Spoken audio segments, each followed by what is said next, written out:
Halo semua, gimana kabarnya?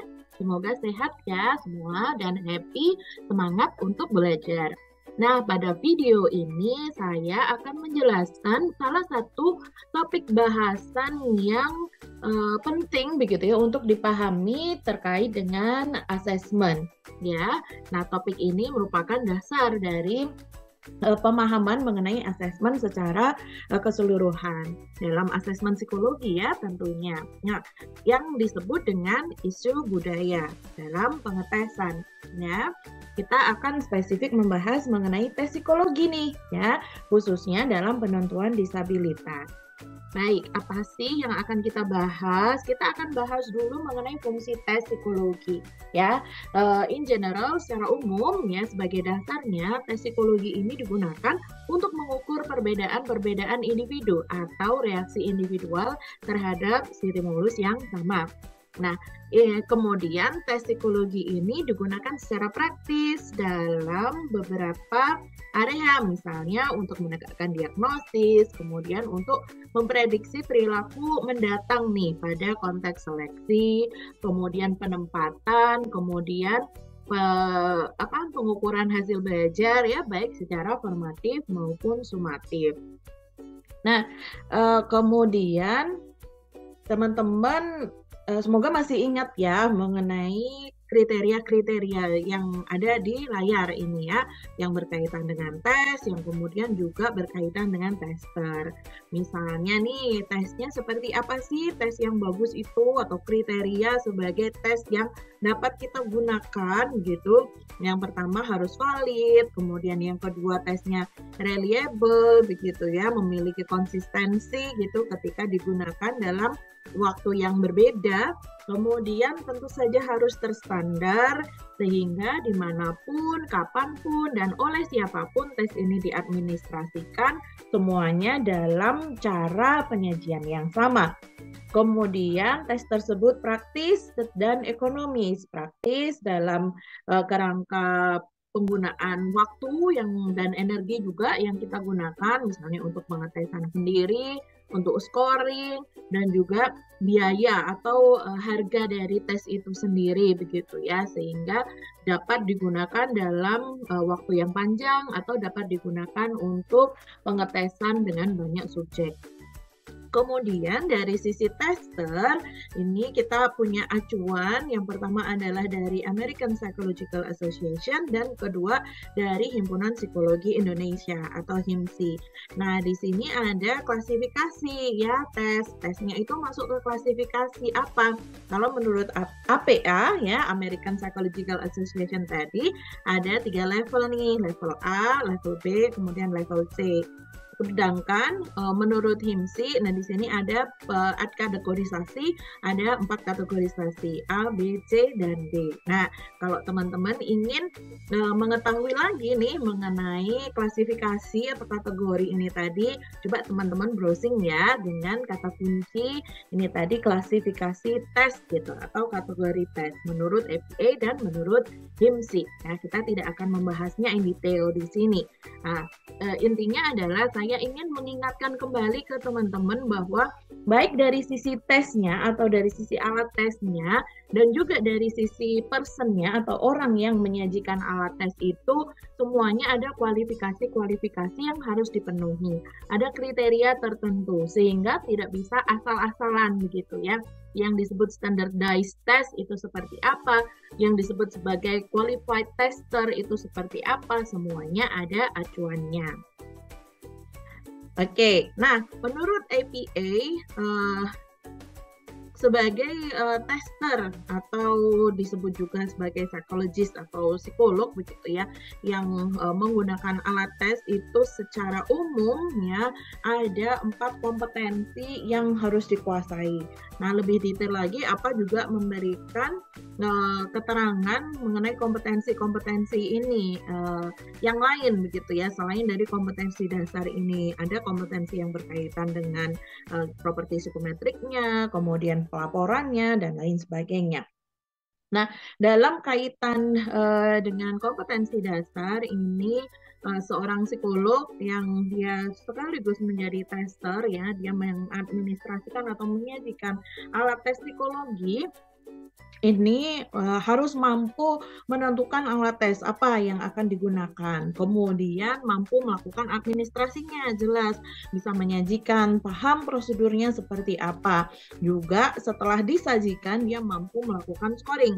Dan kemudian yang ketiga adalah mampu untuk melakukan interpretasi hasil tes sesuai dengan klasifikasi tesnya dan sesuai dengan kompetensi dari psikolog itu gitu.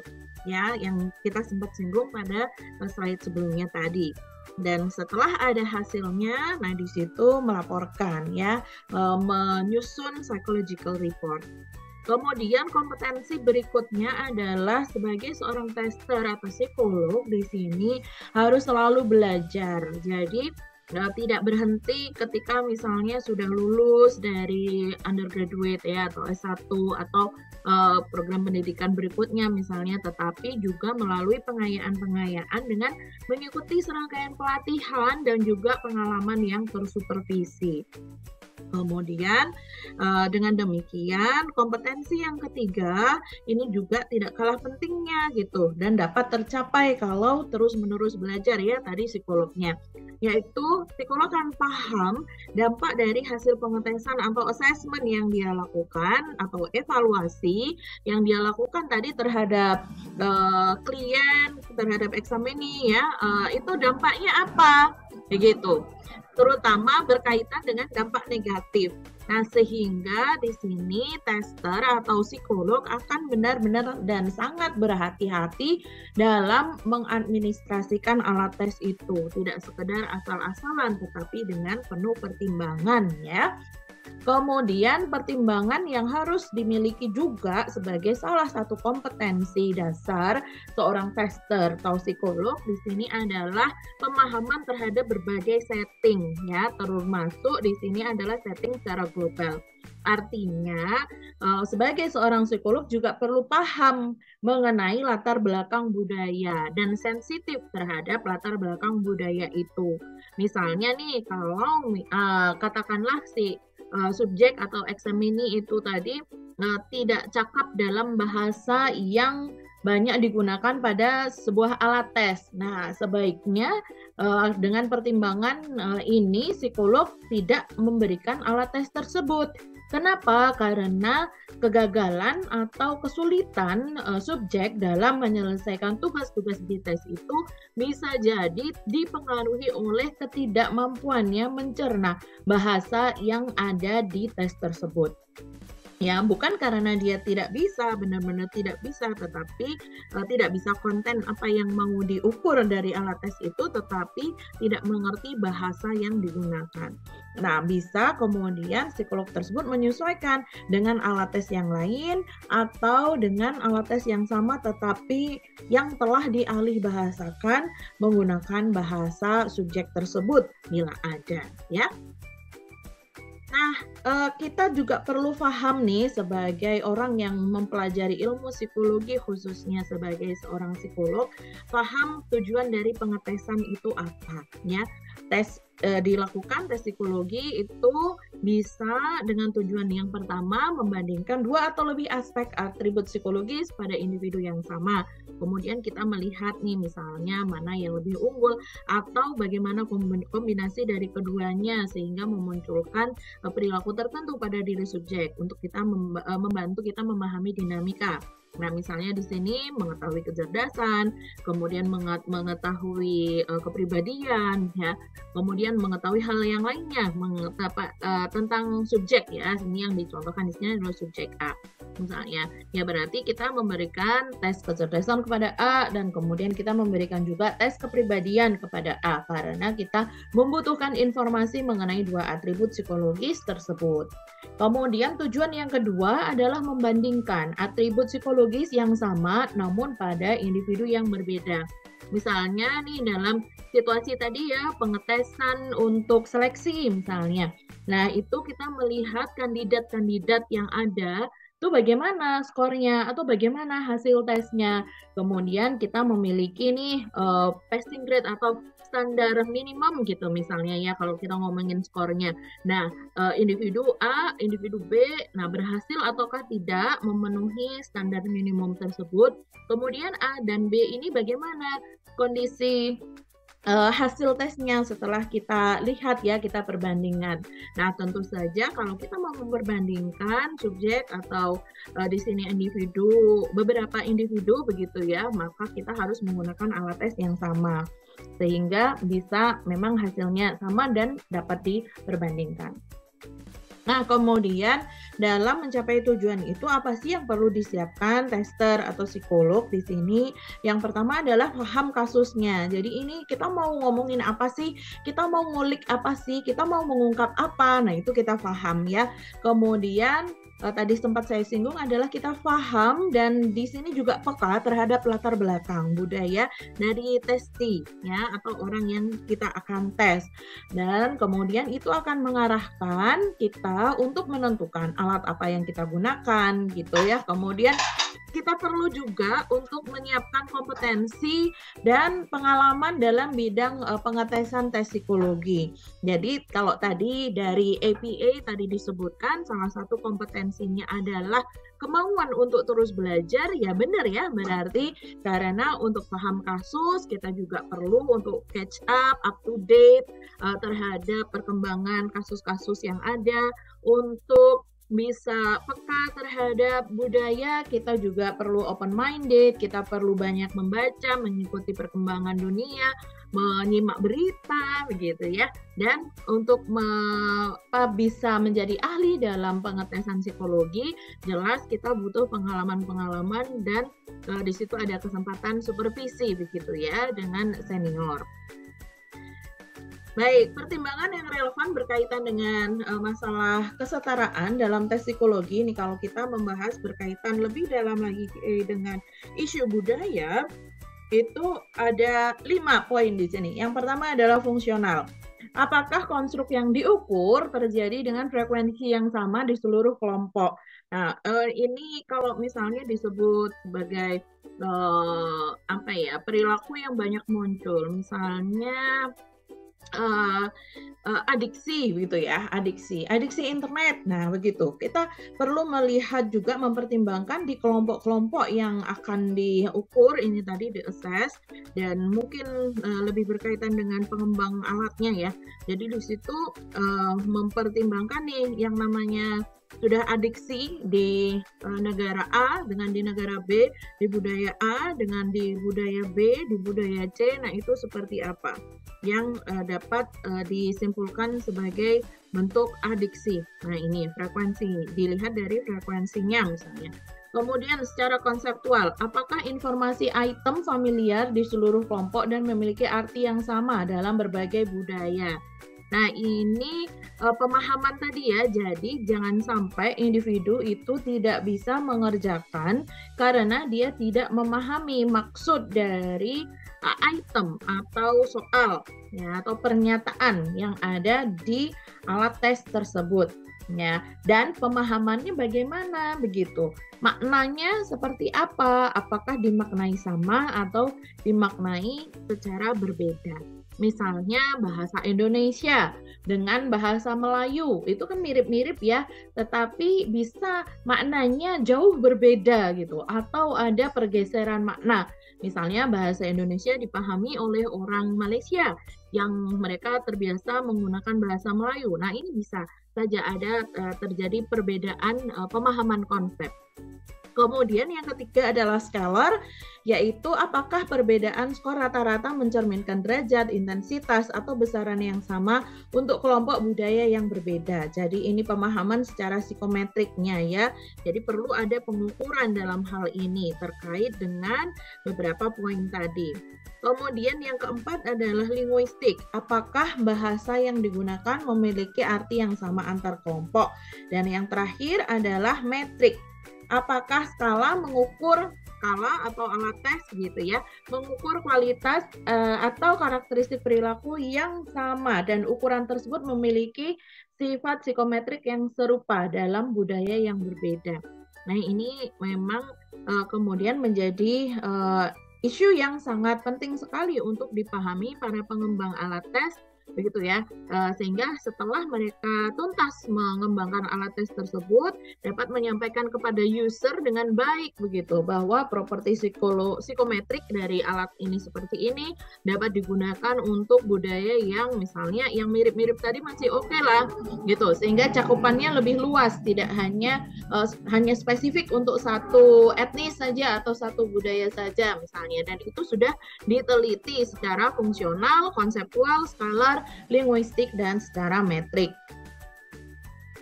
Isu yang perlu diperhatikan berikutnya adalah norma ya, terkait dengan norma. Nah, seringkali orang-orang ini atau individu mengalami kesulitan begitu ketika mereka harus menjalani tes karena tidak ada alat tes yang normanya sesuai dengan mereka. Nah, kalau seperti ini kan kalau tidak ada penjelasan lebih lanjut, ada kekhawatiran bahwa hasilnya tadi menjadi misinterpreted gitu. Ada salah penafsiran hasil tes tersebut karena ya memang dipaksain gitu. Individu tersebut harus sesuai dengan norma yang ada, padahal sebenarnya dia tidak termasuk kategori di kelompok norma tersebut.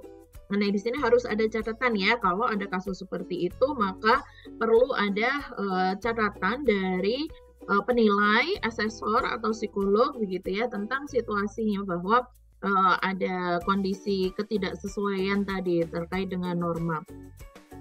Kemudian berikutnya adalah terkait dengan tes fairness atau keadilan tes. Nah, ini juga perlu ditangani sehingga individu-individu ini nggak ada begitu yang kemudian dirugikan dalam proses assessment karena faktor-faktor yang tidak terkait dengan area yang diukur. Nah, faktor-faktor yang tidak terkait dengan area yang diukur atau tidak berkaitan dengan validitas tes, nah ini biasanya sangat erat sekali dengan faktor budaya. Begitu. Nah, ini bias ya, terjadi bias. Nah, bias ini sebenarnya nggak boleh ada begitu dalam pemeriksaan dan juga dalam penyusunan ya, penentuan laporan secara profesional. Ketika bias itu terjadi berdasarkan variabel yang terkait dengan budaya, misalnya ras, etnis, kelas sosial, jenis kelamin, tingkat pendidikan, maka ada bukti bias budaya pada tes tersebut. Nah, kita akan paham ya, kita catat nih alat tes apa begitu yang kemudian tidak bisa serta-merta kita gunakan, yang perlu pertimbangan lebih lanjut karena adanya bias budaya ini. Kita bisa kemudian mencari opsi yang lain gitu, opsi dari mungkin tes yang serupa atau kita membuat tesnya sendiri gitu ya, opsi-opsi yang lain lah gitu ya, sehingga bias budaya ini dapat diminimalisir. Bias ini menyebabkan hasil tes tidak akurat, mengingat bahwa skor mencerminkan perkiraan entah dia terlalu tinggi atau terlalu rendah dari apa yang sedang diukur, yang dari potensi atau kemampuan atau kondisi yang sebenarnya dimiliki oleh testi. Nah, sehingga di situ kan bisa terjadi ya overestimate tadi, kalau misalnya terlalu tinggi atau underestimate jika terlalu rendah gitu. Nah, ini berkaitan dengan kemampuan, misalnya prestasi akademik kayak gitu misalnya. Nah, ini juga akan menjadi misleading nanti hasilnya. Baik. Kemudian berkaitan dengan isu budaya, di sini ada istilah yang namanya cultural equivalence gitu ya. Nah, kalau misalnya tadi kita mau mengejar fairness ya, dia tes fairness ya, keadilan tes tadi itu, ini ada konsep mengenai cultural equivalence, yaitu apakah interpretasi, pengukuran psikologis, penilaian, dan pengamatan serupa jika tidak sama di seluruh populasi etnokultural yang berbeda.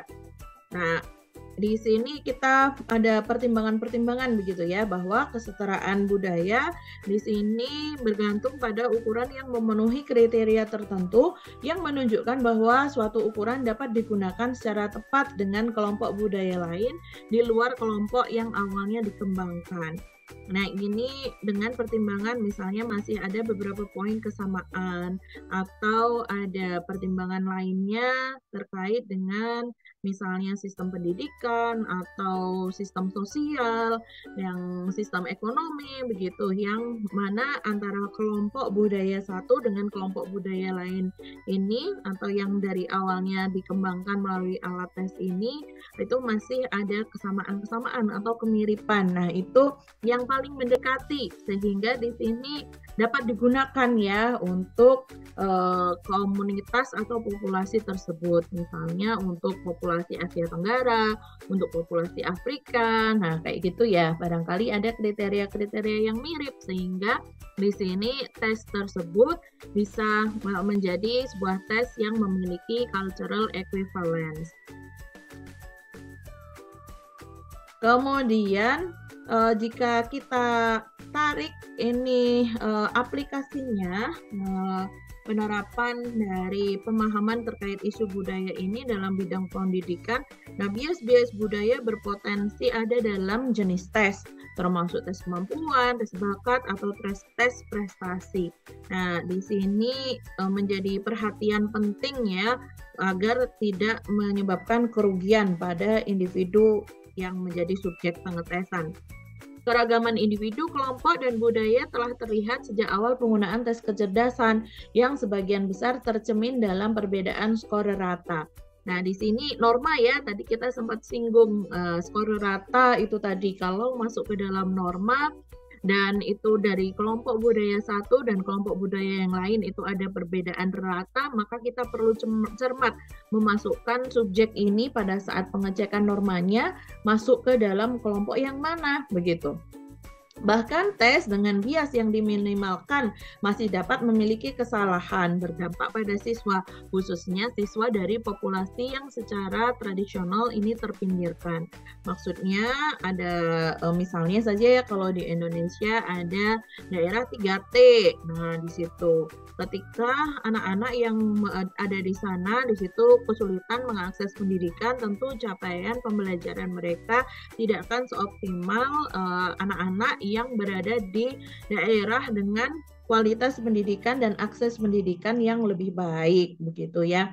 Pertimbangan keadilan tes atau tes fairness dan juga cultural equivalence, cultural competence, kompetensi budaya di sini dapat menawarkan cara yang positif di masa depan dengan memberikan kesempatan untuk pendidikan yang lebih adil dan merata bagi semua siswa. Jadi, untuk para pengembang alat tes atau teman-teman semua nih di sini yang tertarik untuk mengembangkan alat tes, nantinya di situ sangat penting sekali untuk pertimbangan keadilan tes ini dan juga cultural competence kalian sehingga bisa menghasilkan alat tes yang minim bias. Kemudian isu di bidang klinis dan sosial, nah ini berkaitan dengan penggunaan alat tes kalau misalnya digunakan sebagai cara seleksi atau cara untuk klaim gitu ya, jaminan kesehatan ya. Dan di sini ada pemeriksaan baik secara medis, secara klinis begitu, yang di situ warga masyarakat kemudian dapat mengakses layanan pemerintah secara gratis gitu misalnya ya, karena sebagai bagian dari layanan dari pemerintah. Kalau di Amerika ini disebut dengan Social Security Administration, yang untuk pengajuan klaimnya harus ada pemeriksaan-pemeriksaan. Nah, di Indonesia sendiri kita punya adanya BPJS Kesehatan begitu ya. Di situ ada JKN, Kartu Indonesia Sehat atau KIS. Nah, di sini ada penyandang disabilitas, terutama untuk disabilitas mental. Nah, di situ asesmen psikologi dan juga salah satunya di situ ada tes psikologi, ini menjadi sangat penting. Nah, contoh data nih ya, pada tahun 2020 kemudian kasus terbanyak untuk gangguan jiwa yang diklaimkan kepada BPJS Di sini untuk layanan rawat inap ya didominasi oleh diagnosis skizofrenia, kemudian bipolar, gangguan organik, depresi, dan gangguan neurotik selain depresi. Nah, ini tes psikologi sangat penting sekali ya untuk benar-benar mendapatkan diagnosis klinis yang sesuai dan dapat digunakan oleh pasien yang bersangkutan untuk mengeklaim asuransi kesehatannya. Penentuan disabilitas tergantung pada dua faktor. Yang pertama adalah dua faktor kunci nih ya, ada gangguan. Yang pertama adalah ada gangguan yang dapat ditentukan secara medis. Kemudian yang kedua ada keterbatasan terkait dengan fungsi. Nah, baik kalau gejala-gejala secara medis, nah ini perlu melihat dari daftar gejalanya ya, apakah sudah memenuhi atau tidak. Nah, kemudian untuk keberfungsiannya, nah perlu ada assessment ya pada 4 area, setidaknya ada 4 domain ini: pemahaman dan memori, konsentrasi berkelanjutan dan ketekunan, interaksi sosial, dan adaptasi. Nah, sehingga tes psikologis memainkan peranan kunci dalam memahami fungsi klien atau pasien pada masing-masing area atau domain ini. Nah, dengan demikian kita perlu pahami ya, kita perlu untuk mengenali isu-isu tadi yang sudah kita bahas bersama mengenai isu budaya dan dalam berbagai settingnya tadi yang juga sudah kita bahas bersama. Baik, teman-teman, untuk kali ini beberapa referensi yang teman-teman dapat coba kulik untuk mendalami bahasan yang baru saja saya sampaikan. Ini bisa teman-teman googling ya dan temukan artikel-artikelnya, dan jika teman-teman mau berdiskusi silahkan tinggalkan komentar di kolom komentar bawah ini ya. Saya akan dengan sangat senang hati untuk membahas dan ikut belajar bersama dengan kalian di kesempatan-kesempatan berikutnya. Terima kasih.